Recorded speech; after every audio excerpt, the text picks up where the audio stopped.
I walked past the storefront a few times, my heart racing despite trying to appear calm.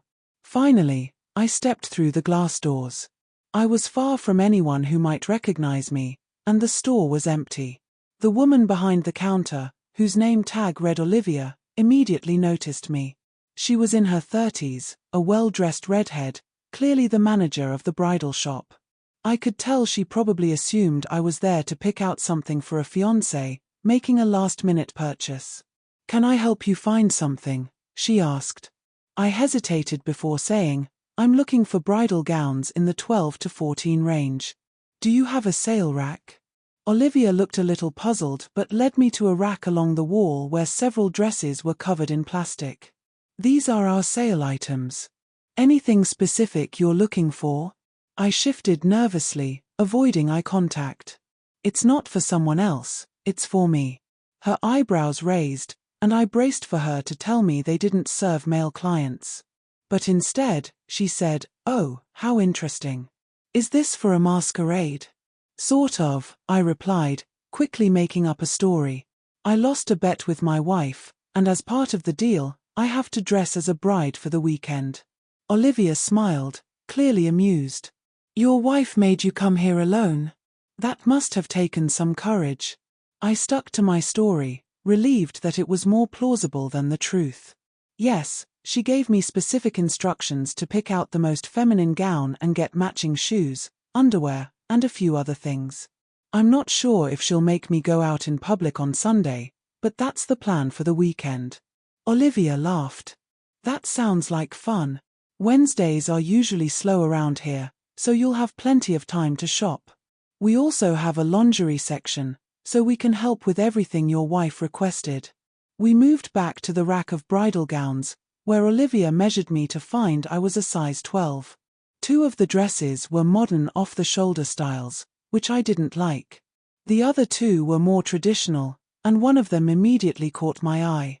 It had a lace bodice, lace sleeves, and a full tulle skirt. "Would you like to try it on?"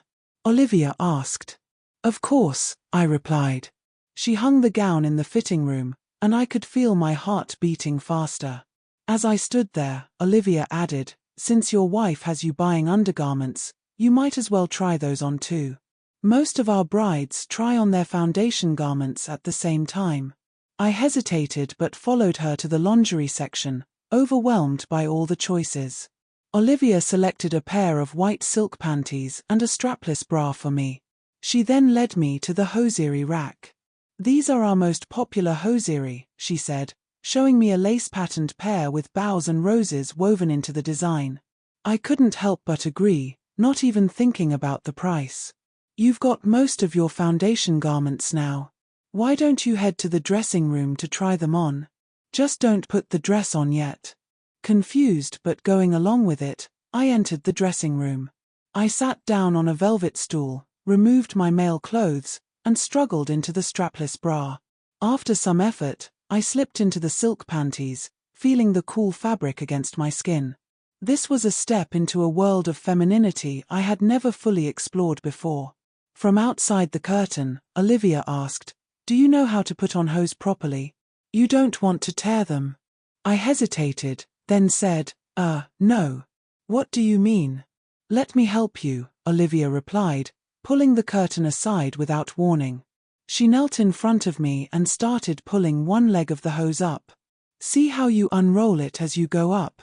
As she helped, she noticed the hair on my legs through the lace. "Your legs will need to be shaved to look right. Did your wife plan a salon visit for you?" I sighed.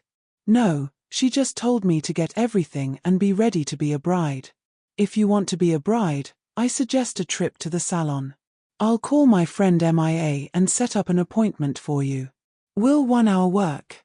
Olivia's firm yet supportive tone made me agree without hesitation. My friend Mia runs a salon just 2 doors down. I'll give her a call. Stay right here. I stood nervously in the dressing room as Olivia called her friend. I couldn't hear their conversation, but Olivia's smile suggested things were going smoothly. "That will be fine. She'll stay open a little later for us," Olivia said. At that moment, I wasn't sure what she meant by us, but I was enjoying the feel of my new feminine undergarments. You'll need a slip before you put on the gown. Let's find one, Olivia said. She returned with a lace bridal slip and helped me put it on. I was amazed at how she treated me like any other bride. Next, she helped me slip on the gown. The tulle skirt whispered against my legs like a ballerina's dress, and I was overwhelmed by the sensation. Olivia had me stand in front of a three-way mirror as she adjusted the gown. Beautiful, she said, smiling at me in the reflection. After the adjustments, Olivia reminded me about my salon appointment. MIA will be able to help you better if she can see you as a woman. It might be hard to do in those male clothes. I suppose, I said, but I couldn't wear this gown outside. That would attract too much attention. Olivia agreed but had another idea. I keep a change of clothes in the back, and you're about my size. Let's see what we can find. She returned with a black skirt, black hosiery, and a white blouse. Put these on, and I'll do some quick makeup so you don't attract too much attention. I undressed again, putting on Olivia's clothes. She applied a little makeup, and we were off to the beauty salon. The short walk to the salon didn't draw any attention. The shop was tastefully decorated with lace curtains and a sign that read Pamper Miss Salon. We entered just as the last customer was leaving, and Olivia introduced me to MIA, a blonde in her 30s with a permed bob and a bright smile. "What's your name?" she asked. Carl, I said, not thinking quickly and not wanting to use my real name. No, she said, that just won't do for a pretty young woman. How about Colleen? Colleen sounds good, I agreed, unsure what else to say.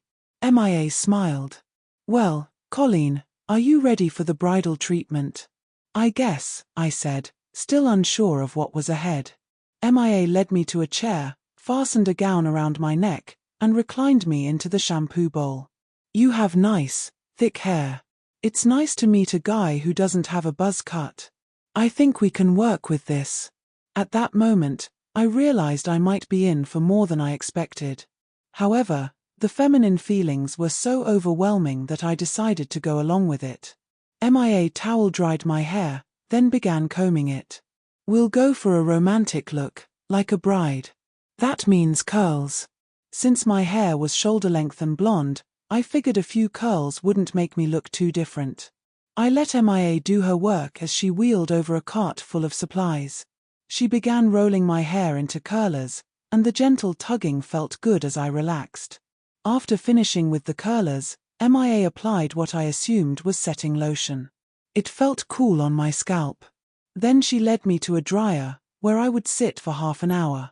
While I waited, MIA brought over bridal magazines, showing me different hairstyles. We picked an elegant updo that cascaded curls from the crown of the head down around the face. Once I was finished in the dryer, MIA rinsed my hair and began pinning it into place. The result was breathtaking. My once ordinary hair had transformed into a work of art. All along, Olivia had stayed in the salon, offering encouragement and discussing the process with MIA. When Olivia saw the finished hairstyle, she was impressed. With some artistic makeup, you're going to look gorgeous. Your wife will be amazed. I couldn't believe what had just happened.